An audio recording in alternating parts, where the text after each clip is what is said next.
Hey guys, so I've been playing Strider for this past week and a half on and off, and it's time to talk about it. So without any further ado, we're going to go ahead and get right into it.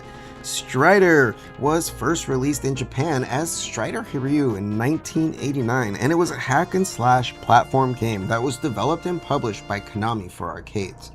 This was my first introduction to the game when it came out in arcades, and with its unmistakable sword slashing sounds, standout graphics, man, I couldn't help but stop and try to play this game. But being just a broke kid back in the day, this game was really hard and I often get the quarters crunched right out of my pocket, guys. So it was really nice to get to play it, but looking back, playing it again, we're gonna go ahead and ask ourselves, is it worth playing? And also, does it deserve another remake? But to do that, we got to take a closer look at this iconic game, which, to be clear, was originally a manga in Japan and was adapted into the game.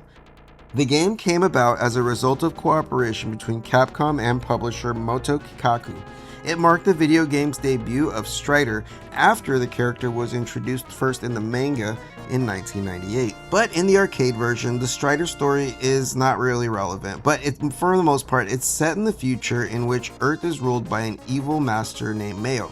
And the game follows our protagonist Strider as he attempts to end his reign for good. The gameplay is cited as a major influence on other video game franchises like Ninja Gaiden, Devil May Cry, and even God of War.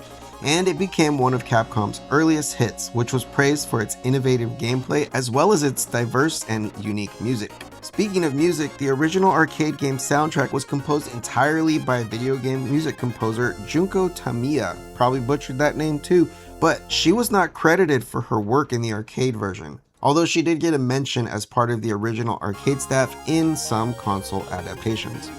And Strider contains many different styles and themes which change throughout the game. So it depends on which stage you're playing, but basically you'll have tribal themes, sci-fi themes, and it kind of goes really well with the game. I really do like it. But back to the game, the controls of Strider are pretty simple. You get two action buttons for attacking and jumping, and you get your main weapon, which is a plasma sword known as a Cypher.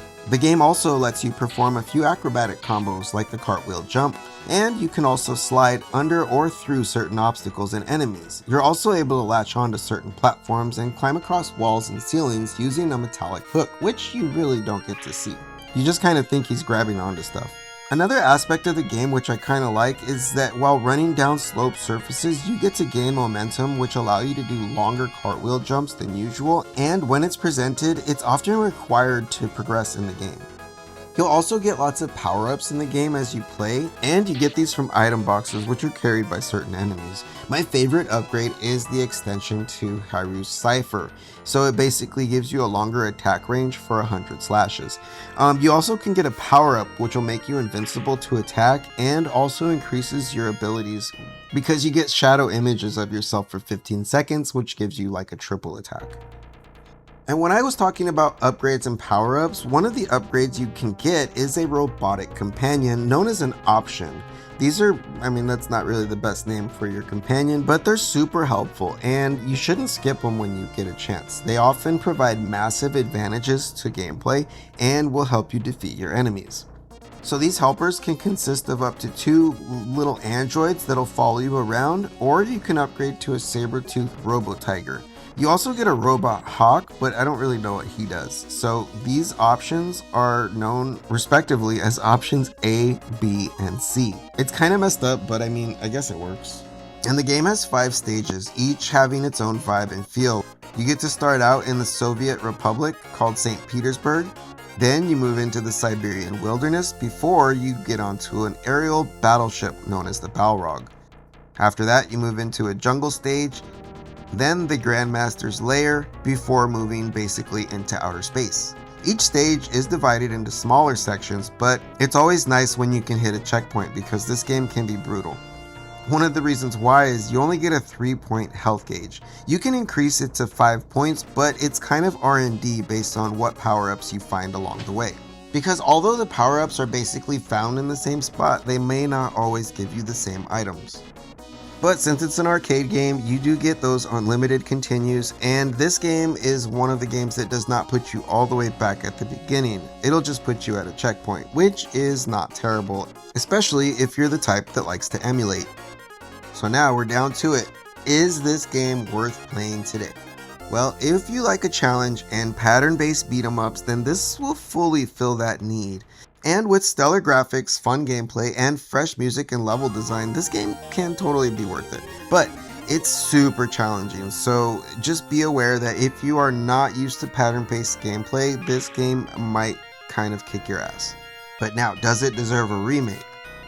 Well, ports of Strider have been made over the years, and over time, they weren't really great, because we started with Atari, and then we had Amstrad, Amiga, and Commodore, but there was the US Gold versions, and those have the order of the 3rd and 4th stages swapped. I don't know what happened, but the final battle with the Grandmaster is missing, and as a result, you end up just fighting a giant robot gorilla.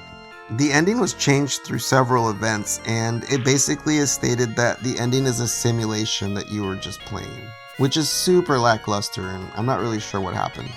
But even though they made all those changes, the gold releases actually got high reviews too.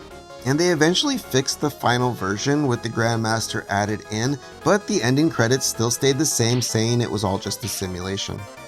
Possibly the best version was released for the Sega Genesis in 1990, but if you want to play today, the original arcade version is also included on the 2006 video game compilation Capcom Classics Collection for the PSP and the PlayStation 2 and Xbox, and there's even a Japanese mobile version that was released in 2010, but his last appearance in 2014 with the Strider remake would put us at about 10 years since our last time seeing him, so does he deserve another shot?